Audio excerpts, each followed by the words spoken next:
Hello friends, welcome to my mini kitchen. আজ আমি আপনাদেরকে মালপোয়া বানিয়ে দেখাবো। তো তার জন্য ফার্স্টেই বেশ অনেকটা পরিমাণে মৌরি নিয়ে নিলাম একটা পাত্রে।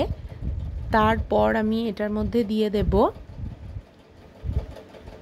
পাউডার দুধ, যেটা হয় আর কি। তো আমি এখানে আমুলের ব্যবহার করেছিলাম।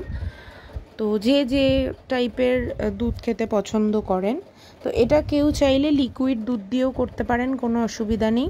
তারপরে আমি দিয়ে দিয়েছিলাম প্রায় 100 গ্রাম মতন সুজির পরিমাণটা কিন্তু এখানে আমি একটু বেশি রেখেছিলাম। তারপরে দিয়ে দিয়েছিলাম সামান্য নুন, এটা স্বাদটাকে ব্যালেন্স করবে। তারপর আমি এখানে অ্যাড করে দেবো ময়দা, প্রায় 200 গ্রাম মতন ময়দা দিয়ে দিয়েছিলাম। 100 যদি আমি সুজি নিই তাহলে কিন্তু 200 গ্রাম ময়দা, আর তার সাথে কিন্তু 10 গ্রাম মতন আটা আমি অ্যাড করেছিলাম। এটা হাতের আন্দাজে নিলেই হবে। এইবার সমস্ত কিছুটা মিক্সড করব। তার আগে দিয়ে দিয়েছিলাম প্রায় 6 টেবিল স্পুন মতন চিনি, আর তার সাথে 2টো ছোটো এলাচকে আমি ভালোভাবে থেঁতলে নিয়েছিলাম, তো সেগুলোকেও দিয়ে দিয়েছিলাম, ক্রাশ করে দিয়ে দিয়েছিলাম। তারপরে আমি এটাকে কিন্তু অল্প অল্প করে জল দিয়ে একটা সফট ব্যাটার বানিয়ে নেব। কড়াইতে আমি এখানে তেলটা গরম করতে দিয়ে দিয়েছিলাম। এরপরে কিন্তু আমি একটা একটা করে আমার মালপোয়াগুলোকে ভেজে নেব।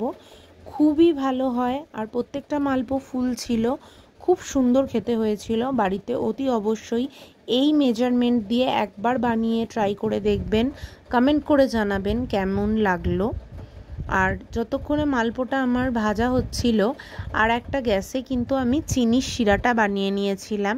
কিছুই না, চিনিটাকে ভালোভাবে লাল করে ভেজে নিয়ে তার মধ্যে কিন্তু জল, ছোটো এলাচ দিয়ে কিন্তু আমি একটা রেড কালার টাইপের চিনির শিরা বানিয়ে নিয়েছিলাম। দেখুন প্রত্যেকটা মালপো কিন্তু আমার ফুল ছিল। আমি একটু কড়াভাবে ভাজছিলাম। কেউ যদি হালকা ভাজা পছন্দ করেন তাহলে কিন্তু হালকা হালকাও ফ্রাই করে নিতে পারেন, কিন্তু লো ফ্লেমে ভাজবেন, নালে কিন্তু বাইরে থেকে পুড়ে যাবে। বাইরে থেকে কালারটা চলে আসলেও ভেতরটা কিন্তু কাঁচাই রয়ে যাবে। সেই জন্য কিন্তু একটু হাতের টাইম নিয়ে আর লো ফ্লেমেই কিন্তু ফ্রাই করে নিতে হবে। বাড়িতে তৈরি ডেজার্ট খেতে কে কে পছন্দ করেন অতি অবশ্যই আমাকে কমেন্ট করে জানাবেন।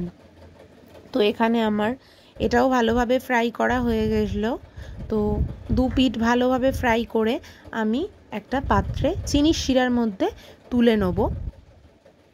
দ্বিতীয়বারেও যেহেতু আমার পরিমাণটা অনেকটা ছিল, সেই জন্য কিন্তু আমি 3-4 বার করে ভেজে নিচ্ছিলাম। আর যেহেতু আমি মিনি কিচেনে দেখাচ্ছি, সেই জন্য আমার ছোট্ট কড়াই, সেই জন্য আমি 2টো করেই ফ্রাই করতে পারছিলাম। তো এখানে আমার সব কটা প্রায় হয়েই এসেছে, এটারও হয়ে এসছে। আমি সেকেন্ড পিঠটাও করে নেব। আমাদের মালপো কিন্তু একদমই রেডি। আমি ওপর থেকে চিনির শিরা দিয়ে আবারও আপনাদেরকে একবার দেখিয়ে দিলাম। খুবই টেস্টি হয়েছিল খেতে। বাড়িতে একবার ট্রাই করে আমাকে কিন্তু জানাবেন কেমন লাগলো। Thanks for watching. খুবই টেস্টি হয়েছিল খেতে, দেখতেও খুব সুন্দর হয়েছিল। Thanks for watching.